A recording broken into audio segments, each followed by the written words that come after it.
But we just, the Bears are what we thought they were. They're what we thought they were. We played them in preseason. Who the hell takes a third game in the preseason like it's bull? We played them in the third game. Everybody played 3/4. The Bears are who we thought they were. And that's why we took the damn field. Now, if you want to crown them, then crown their ass.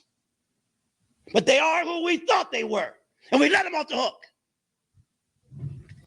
All right, the famous Dennis Green. Good morning. It is Friday. 5 days in a row for the John F. Gately Show at 8:30. Wow, how did that happen? I am John F. Gately. You can call me Jack. Thank you so much for joining us. The famous Dennis Green commenting as the Cardinals coach. We knew who they were. They are who we thought. And that is Maura, right? We know who she is, but we're not going to let her off the hook. We're not going to let her off the hook. Love that famous quote. And because when we talk about Maura, I think one of the more important quotes from last night's speech was, we're not going to change who we are. And that's kind of like her laying down a marker saying, yeah, we're really not going to cooperate with the Trump administration. We might change our language a little bit, but we're not going to cooperate. And, there's a lot to talk about last night. Really great to be up at the State House and then over kind of like at a front row seat for the official GOP response. We'll cover that later. But it was an interesting night. Let's just put it this way. I can't believe the public safety faux pas or political, let's call it political faux pas. Malpractice, public relations malpractice. That's a PR malpractice that the governor's administration conducted yesterday.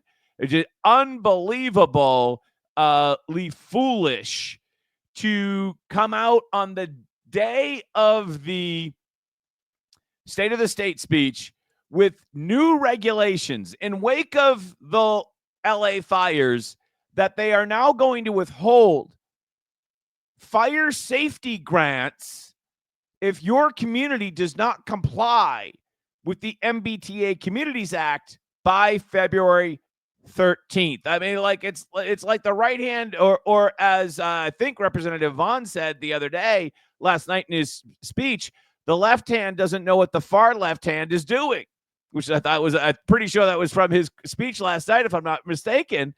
And that sums up the Healey administration. We know who she is. We know who she is. We are not going to let her off the hook, unlike the Cardinals in that famous game. So it's just like, just can't believe that on the day of the State speech, they take this step. And this is the post I put up. Got a lot of traction yesterday. Thank you for that, not letting her off the hook. And here's the article from the Herald. Good job on the Herald for covering this. Massachusetts firefighter safety grants contingent on compliance with MBTA housing law. And Christopher Buzzkirk covering the story. Municipalities must comply with the controversial transit-oriented housing law in order to receive state grant funding for firefighter safety equipment, a change fire chiefs said they found out about just late Wednesday. So, again, left hand doesn't know what the far left hand is doing.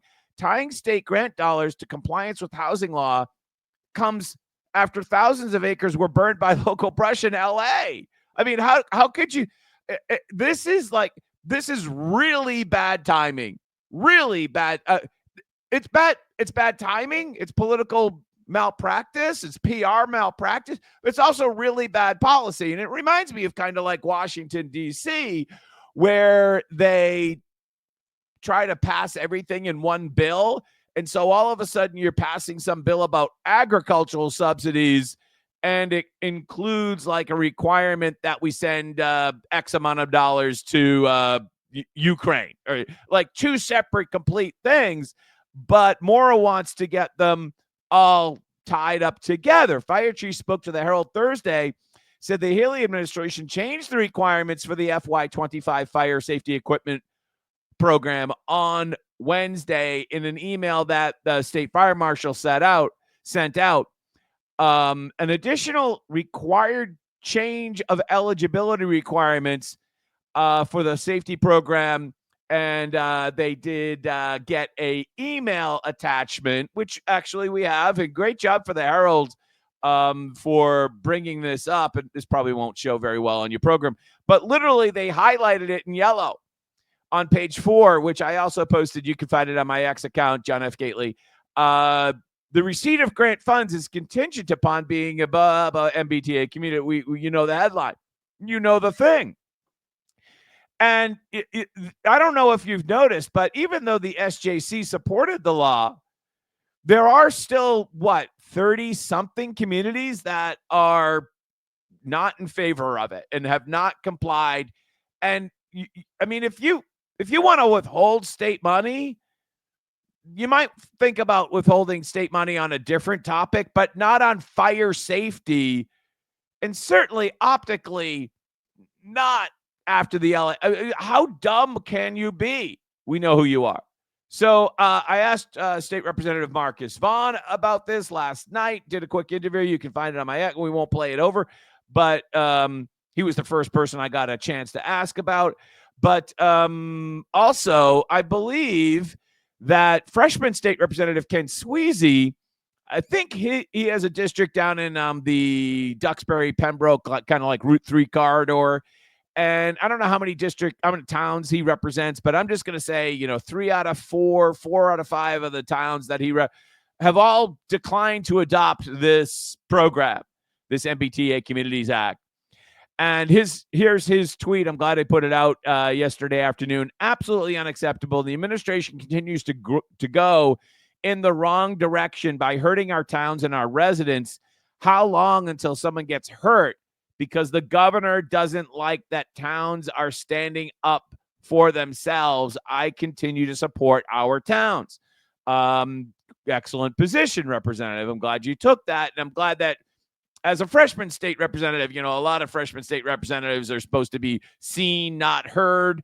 But I'm glad that he's taking a strong stand on this issue. And it is actually something that I don't know much about. I know that Representative Swayze just the other day put out a press release, and he's filing up, I think, 3 separate pieces of legislation on this topic. And one of them, I think, is just to repeal or get rid of, sorry, wrong button, get rid of the whole law altogether, if I'm not mistaken. But I was talking with somebody the other day, and this is just my take on the MBTA Communities Act as a whole. It's a bunch of regulations to correct the failure of a bunch of prior regulations. And just, my approach is new regulations do not fix the prior regulations. That's just kind of the way I think about it. If you have a problem with the prior regulations, the better strategy is to, anyone? Bueller? Get rid of the prior regulation. Repeal them, rescind them, whatever the language is, not add more. Because this is what happens when you add more regulation, because you're fixing it. When you add more regulation, you put these new regulations in place, and they make complete sense to you while you're in office. And then what happens is your time in office is up. Someone else comes in and they reinterpret your regulations to suit their political goals, which might not have been the same as your political goals or your original intent. But now they're going to use the regulations that you put in to fix it to make it worse again, So, yeah, not a good look. By the way, just want to make sure, could someone, you remember, I'm just doing this by myself. So there's no studio here. There's no control booth. This is the whole thing. Just someone type in, make sure that you can hear me okay. I want to make sure that is the case. So I just got a call from somebody that would otherwise know they shouldn't call me at this moment. So I can only imagine they're trying to tell me the audio doesn't work. But so someone just type it in there. Let me know that the audio is working fine. That would be great. Thank you. Nowhere else to put this story in today's show. So still waiting for your comment to let me know that the audio works. That would be great. Thank you. Nowhere else to put this story in today's show, so I'm just going to kind of shoehorn it in here right now. Indoor Mass and Cass, 5 charged with possession of drugs in notorious South End apartment. So this is actually a little bit closer to the backside of Copley. It's actually a little bit of a walk from the corner of Mass and Cass. And it's in what otherwise I think a lot of people would say is a nice neighborhood. And yeah, even if you look at the building's kind of nice. But Boston cops busted what a prosecutor called an indoor Mass and Cass in the South End. When I first saw the headline, I thought, oh, this must be like Worcester Square or someplace like that. No, it's actually a significant distance. Thank you, Melissa. Appreciate your feedback on the audio. Thank you. This is actually a significant walking distance, at least. And the judge says, isn't this the second event that I've had in 2 months with the gentleman's property? So this is apparently a repeat problem. And it doesn't really surprise anybody that they busted this apartment. They busted this group of people. Here they are here. Way to go, Herald, for putting up their pictures. They look like fine, upstanding citizens. And look at this building. I mean, it's a nice property. West Newton Street is kind of a nice place. And it's basically a drug den, right? Basically a drug den. Why am I not surprised? By the way, as I said, front row seat for the Mass GOP response to the Healey administration. Thank you so much for my friends at Mass GOP for inviting me. It's kind of a behind-the-scenes picture here. That's State Representative Vaughn in the middle with the red tie, and the media people kind of like setting up their cameras. Really enjoyed being there last night. Thank you so much for that. Also got over to the State House and made a couple of quick videos while I was over there. Here is one, and just a really quick critique of Maura's shelter plan in a nutshell. Criminals aren't going to self-report their criminality. I'm appearing here on the 3rd floor, just outside the House chamber. Let's hit it. State House waiting for Maura Healey's State of the State address. My question to Maura is, you've been lying to us for 2 years. Why should we trust you now? Jack, real quick, reform on the... It's Swiss cheese. Like literally, if you look at all the bullet points, you can drive a truck through them. Even on the first bullet point of the plan, you're supposed to self-report your criminality. It makes no sense. Criminals are not going to self-report their criminality. Maura, stop lying to the public. Come clean. Let's find solutions to really bring reform, because what you presented is not reform. It's just all political rhetoric. All right. That was a quick 33 seconds there, but we did go over to the State House before the speech, and it was an interesting evening, to tell you the truth. Eventually, Maura's press people actually kind of figured out who we were. And they were like, you should really go over to the Great Hall and watch the speech from there. So they didn't like the fact that we were making videos in the public part of the State House, because it is a public building. And no, they didn't like that. And they understand that they figured out that we were there basically trolling her. And they were like, yeah, they sent some minion over there to kind of like convince us that we really should go down to the Great Hall. By the way, what's your name? Yeah, so we got a little slightly hassled. It was no big deal, but I did have a little fun, because I asked him, "You're asking me for my name? Who are you?" And he wouldn't tell me who he was. So yeah, no, but I've seen him around. I know who he is. By the way, we should just talk very briefly about the horrific vote that occurred in Washington, D.C. Just a slight divergence from Maura Healey, but still on the illegal immigrant issue, relative to House 30. which we're going to have actually Nancy Mace explain to you right here. Here we go. Just left the Capitol. We just passed H.R. 30, my bill to deport illegal aliens who are rapists, murderers, child molesters, pedophiles. All right, did you hear that? This is House 30, her bill to deport illegal aliens who are rapists, murderers, pedophiles, and Files from the U.S. From the U.S. Once they leave, they should never be allowed back in. And 145 Democrats voted against this common sense measure to protect women and girls. I can't emphasize enough the disgusting argument that this bill broadened the definition of domestic violence too much, too broad, that it actually hurt victims of domestic violence. As a survivor of domestic violence, I got to tell you, we can't broaden the definition of domestic violence enough. Thank you to all those who voted to pass this bill out of the House this morning. It goes to the Senate. So thank you, Nancy Mace. And of the 145 Democrats that voted against that bill, which would have barred domestic violence offenders from coming back into the United States if they were here illegally to begin with, if I understand the provisions, well, that would be most of your congressional delegation.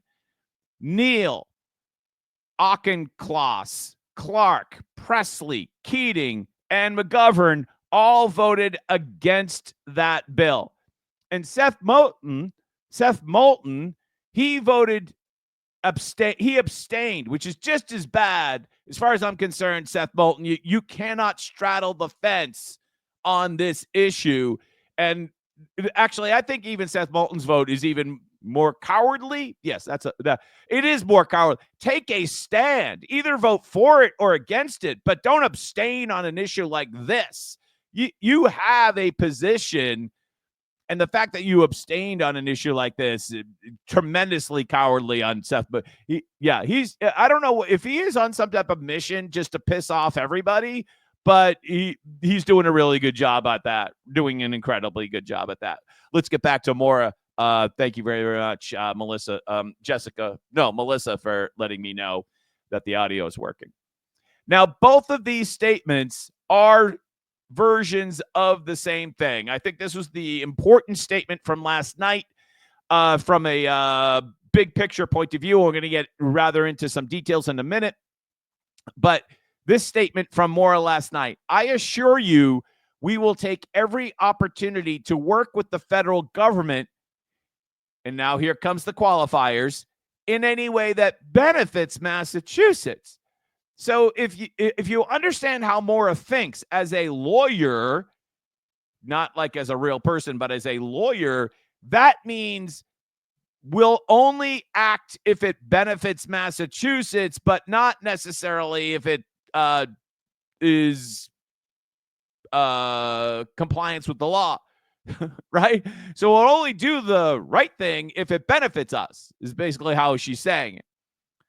And another qualifier, and I also promise you, we will not change who we are, which brings us back to the opening clip that we showed you. We know who she is.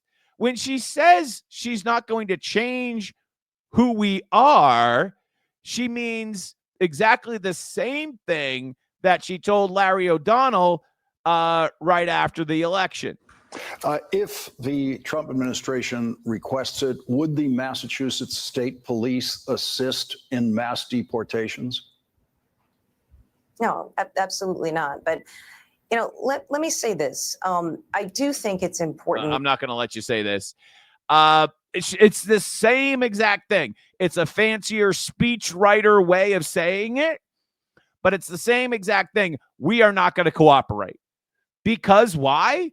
Because she needs the population for workforce, right? Which is so insulting. Like, why are we having you here? You're here to be our workforce, you plebes, right? I even hate that phrase, workforce housing, like, because it kind of relegates people to like a permanent like class of worker bees. Right? Why don't we just have housing? Why does it have to be workforce housing? It sounds so segregationist in a way.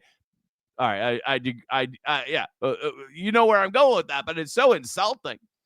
But I guess you can do that. But she needs these people to work, or supposedly for the economy, because most people don't want to actually pay what it would take to hire a real American. That's why we've seen American job growth amongst actual native-born Americans crumble, and job growth amongst foreign-born people skyrocket, as EJ and Tony documents all the time on this network, on this website.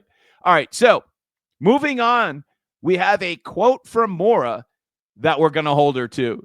And not only to this quote, which is absolutely unattainable, but also the consequences, which I asked Representative Vaughn in that interview. He's like, where are we going to put these people? If I'm going to paraphrase what he said.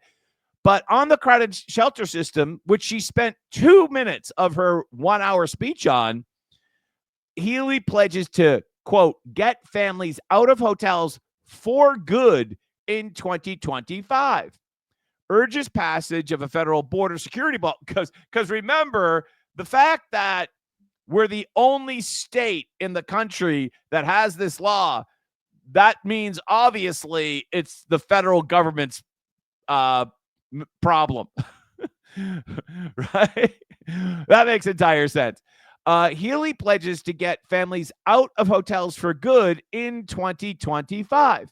Now, we all know that the pilot program that they set up for this in 2024, because there's monthly reports, and a new monthly report will be out soon, in another week or so, it was woefully inadequate. They are not moving people at the efficiency or cost efficiency that they need to actually make that work. Plus, the FY25 budget for the Healey hotels exceeds $1 billion.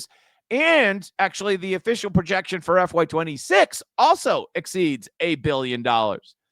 Plus, the added thing is, and you go check that interview out I did with Representative Vaughn, because he asked, like, where are they going to go?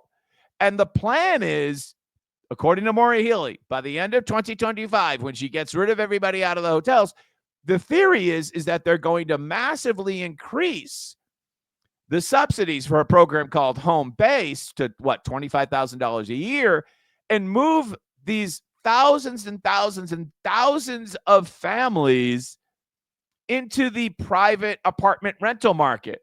So Maura made a point today, or last night, I should say, about broker fees, because she wants to make things more affordable. But her policies are actually going to drive up the rent. And the rent, if you haven't noticed, is already too damn high. The rent is too damn high.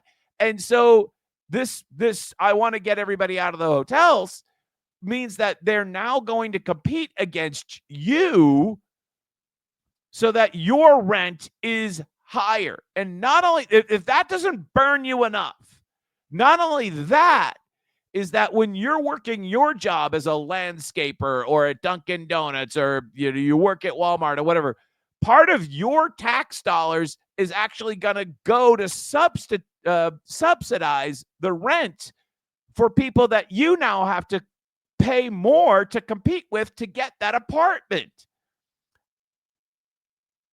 How much do they hate you? I mean, it's like, you can't even, like, that is such, like, that is so infuriating. It's hard to really get your mind around it. It's just like the same thing with, like, the COVID. Hold on, wait a second. It's so infuriating that, wait a second, the federal government sent money to China, and China hatched this virus, and then they sent it back to, like, what? But that's demonstrably true. And I think even the FBI even came to that conclusion, if I'm not mistaken. Right? So, but it's like it's so horrifying that it's really kind of hard to wrap your mind around it in a way. But that's exactly what's going on. Plans to get families out of hotels for good by 2025. Where are they going to go? And what is the consequence of that going to be? Really hard to say. By the way, I'm really happy to report we just touched on this yesterday, but House and Senate Republicans in Massachusetts asked the state auditor to conduct a report or an audit of the emergency assistance shelter program. And she came back with a very quick response, which I didn't have at the tip of my tongue yesterday, but did get reported. And she says she's already on it. So that's good. That is good news. Glad to hear she's already on it. In regard to spending money on illegal immigrants' housing, I think this video from Portland, Oregon is a teachable moment for us here in Massachusetts. So this guy here is coming up and he's testifying before the Portland City Council. And basically he's pointing out that the Portland City Council is rushing through a resolution to spend millions of dollars building housing for migrants while leaving behind actual Portlandians. Is that how you say it? Portlandians? And I think the same thing is going on in Massachusetts effectively, right? Maura is spending billions to bring in migrants to support the invasion. She's pro-invasion.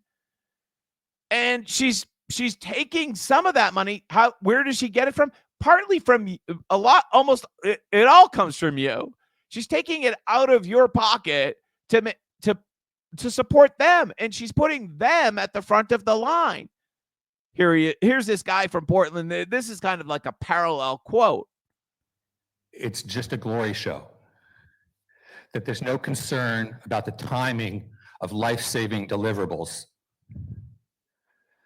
People are dying on our streets, and we're investing this much time on 140 units that are going to prioritize people who came here after many of these people got on their first waiting list.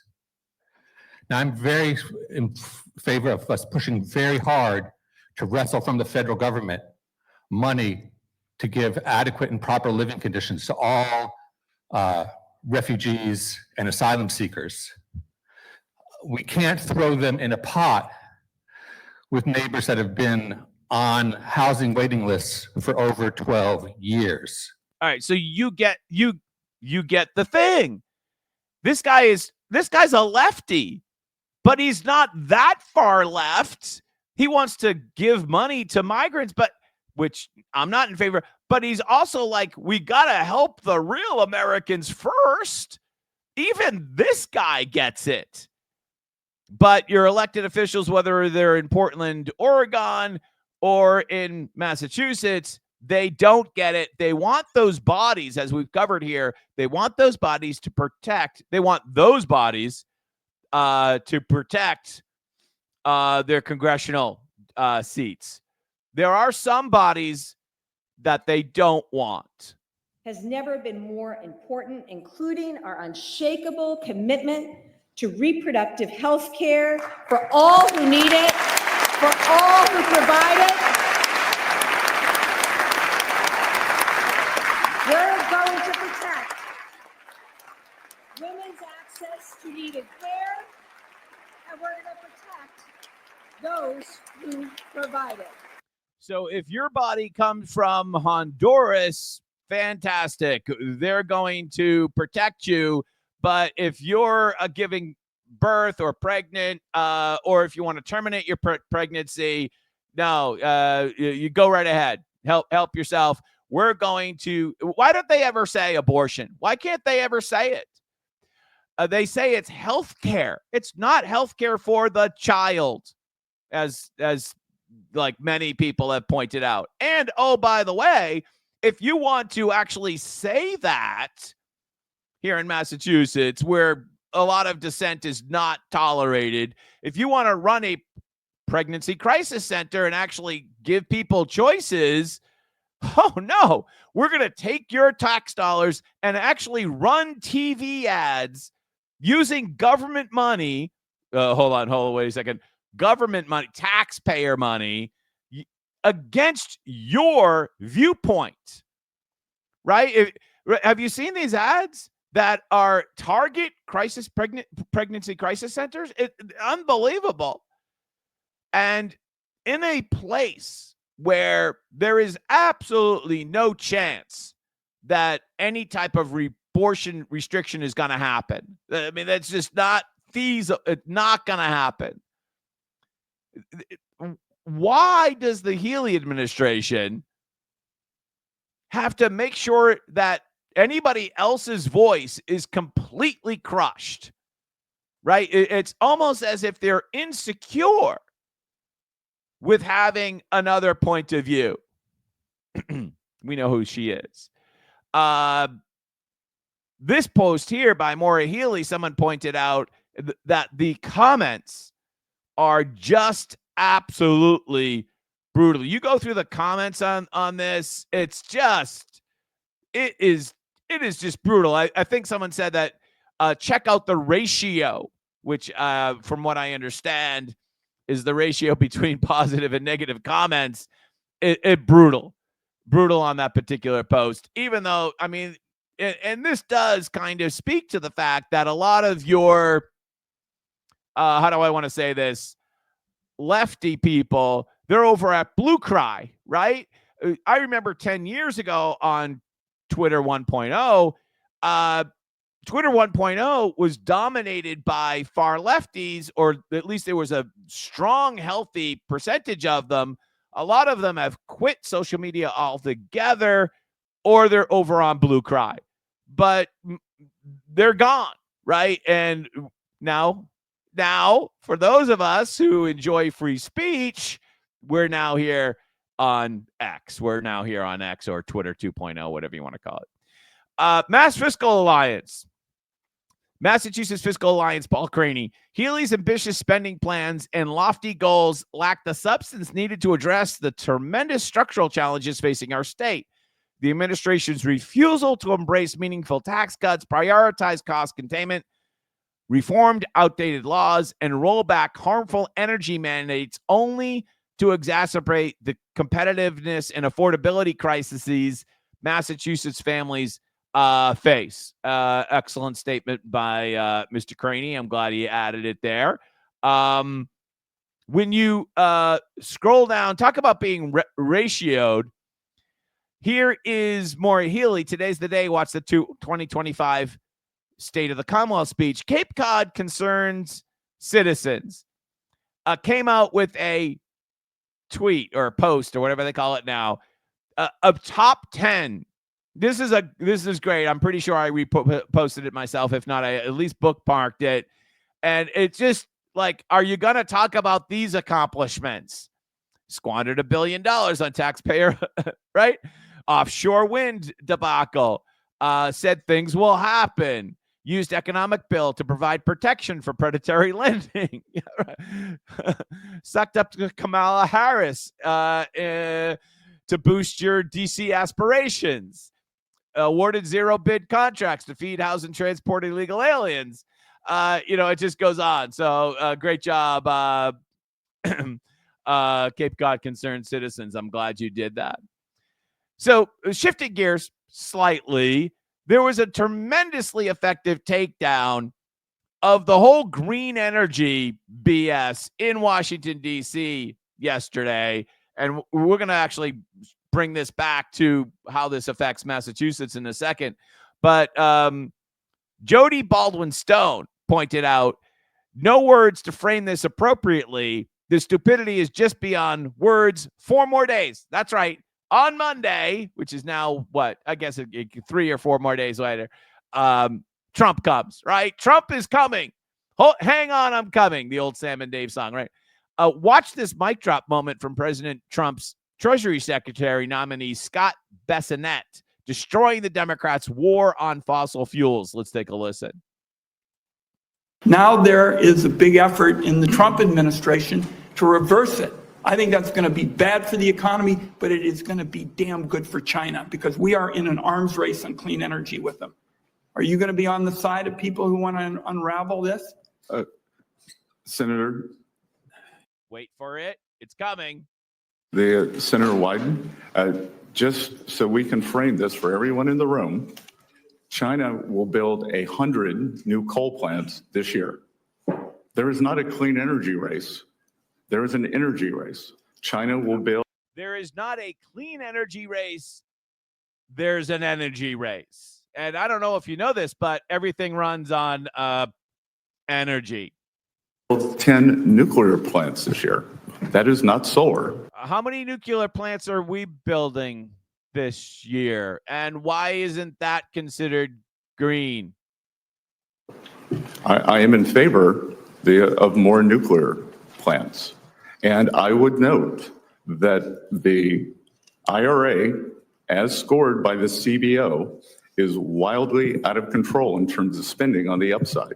That's the Inflation Reduction Act, which obviously, if it's called the Inflation Reduction Act, you obviously know it's the complete opposite in the actual effect. Now there is a big. All right, so the takedown was brutal.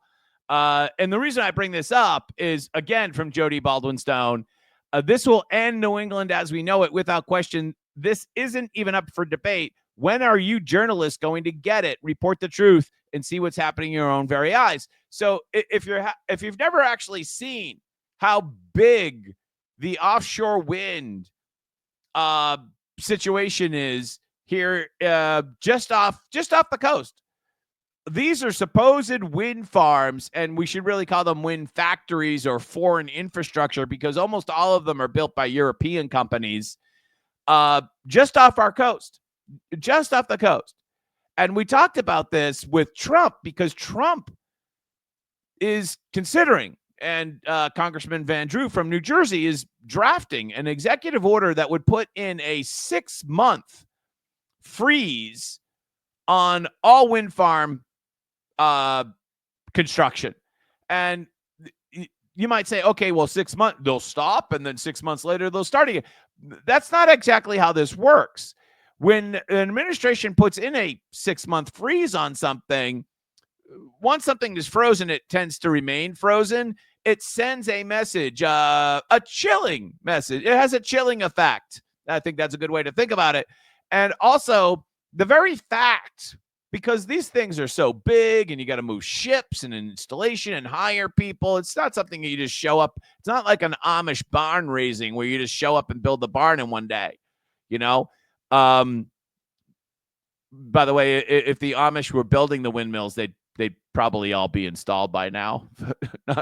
not for nothing, but aside from that, that's probably true. Aside from that, the very fact that he's threatening is going to actually curtail investment in this sector, which is a good thing, because wind farms or factories are really bad for the environment. And they're also, as President Trump has pointed out time and time again, incredibly foolish as an investment. Financially, they make no investment sense. By the way, you know, we talked, a couple of 4, 5, 6 days ago about the fact that last year, 6 times as many dolphins grounded themselves on Cape Cod than there usually would be in any given year. And I just went out and said to you that it's very possible that maybe it has to do with the construction of the wind farm, or the wind farms, which I still can't, I should again say factories. And the reason why, if I didn't tie that knot together really as closely as I could, is because in order to build these things, you have to drive them into the seabed. And you might be aware that dolphins and whales, their auditory skills are off the charts, way better than ours, from what I understand, although I'm not a marine biologist, right? And when you start to pile drive a windmill into the seabed, this is what it sounds like to us.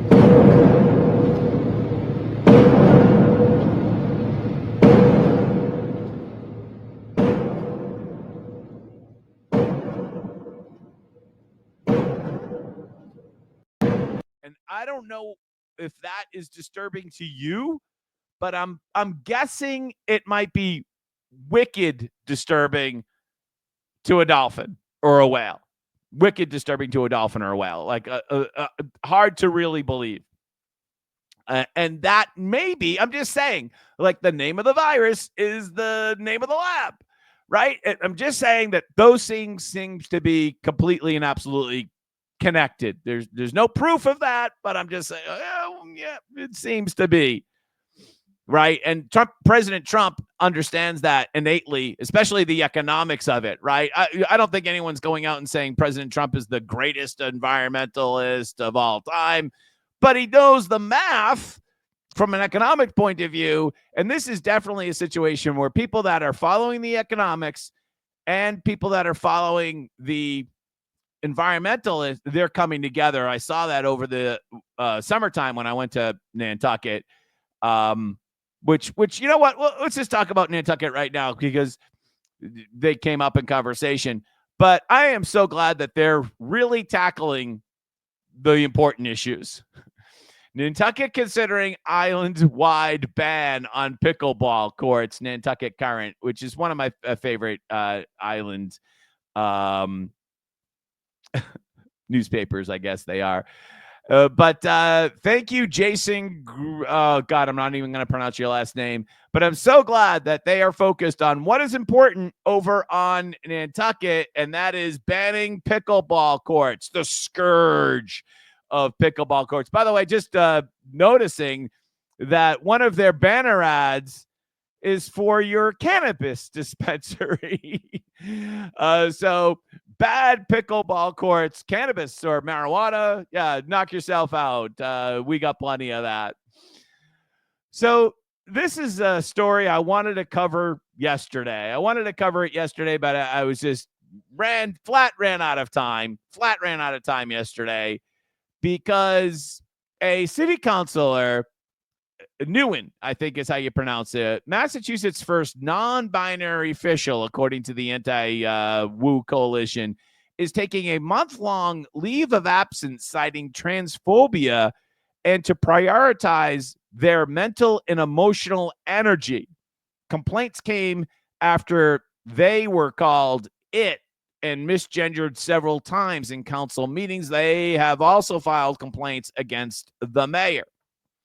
All right, so Councilor Toomey in Worcester did admit that she misgendered Councilor Nguyen, and but that was like quite some time ago, and she apologized for that, and apparently she has not done it yet again. Secondly, there is no evidence, no video recording, no audio recording of anyone calling Councilor Nguyen it. None at all. And I would say that it is wrong to call a person it. You shouldn't do that. You shouldn't do that. And most especially, you shouldn't do it in any type of professional or government capacity. That is wrong. People are not it. People are people, right? People are people. On the other hand, just because somebody has misgendered you as an elected official, you can't be like a crybaby and just take a month off from representing your constituents. Somebody called you a he or a she, and you want to be called a they, and now you want a month off from work? Come on. This is classic, almost like Taylor or Lorenz level crybaby. That's exactly what this is. Is exactly what this is. And Libs of TikTok picked up this story yesterday, and I'm glad both Anti-Woo and Libs of TikTok picked this up.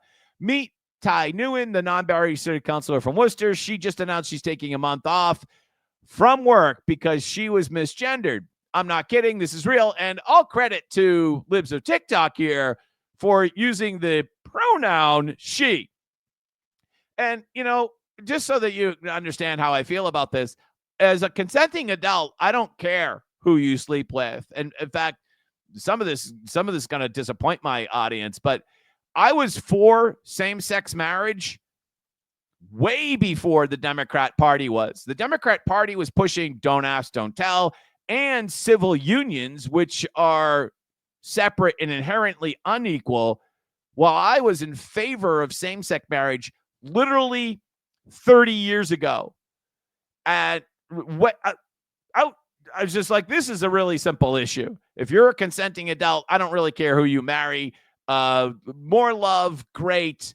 You do you.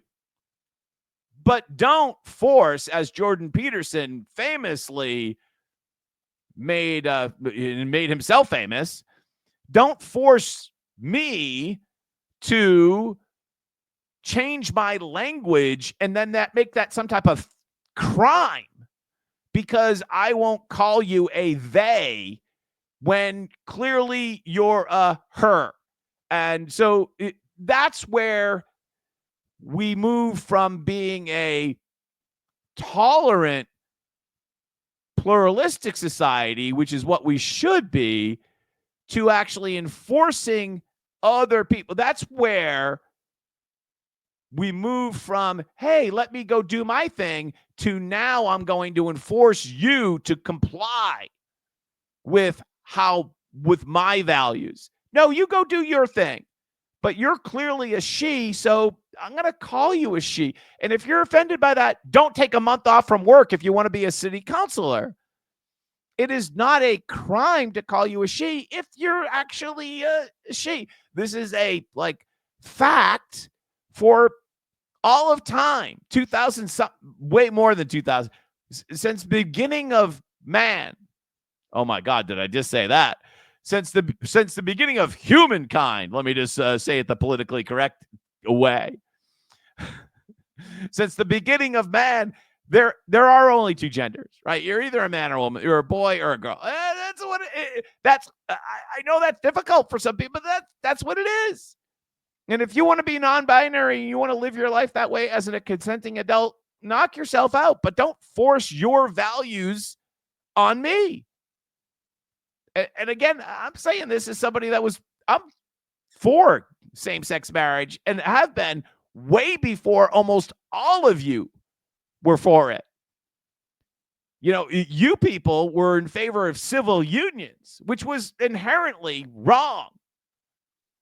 Inherently wrong. So and now you're saying that if I don't call you a they, I'm some type of that's bullshit. But that's because now you're imposing your value on me, where I'm saying I'm taking the libertarian point of view, and as many people do, saying you go do what you want. Go do what you want. Leave me alone. But these people don't want to leave you alone. They want to enforce their values on us. And I heard this yesterday, and it was a really important point of view that it was about Marxism. And the ultimate point of Marxism, and you saw this through the Cultural Revolution in China, is to have you admit to something that you know is not true. And the power that grants people, and you can see this in film from the Cultural Revolution. And I do remember that the woman that ran for Congress up in New Hampshire pointed this out in 2024 when she was running. The point of these exercises from Counselor Nguyen is to force you to admit something that's not true. And by doing that, they gain power in society. That's the point. That's the point. The fact that she got Counselor Toomey to admit that she made a mistake when she gendered her she rather than they, that grants Counselor Nguyen the power. By the way, if you hadn't noticed, which I did, she has this t-shirt. Paying for people's abortion is a revolutionary political act, which I pointed out to Representative Nick, and he said to me, John, isn't that a prerequisite? And I was like, yes, it is, Representative Nick. All right, so that is the show. You have a great week. We'll talk to you next week. I don't know what we're doing on Monday. I don't think we'll have a show in the morning. I don't know. We'll see. But I do know it's Trump Day. Monday is Trump Day. We will definitely see you then. Have a great weekend. Bye-bye.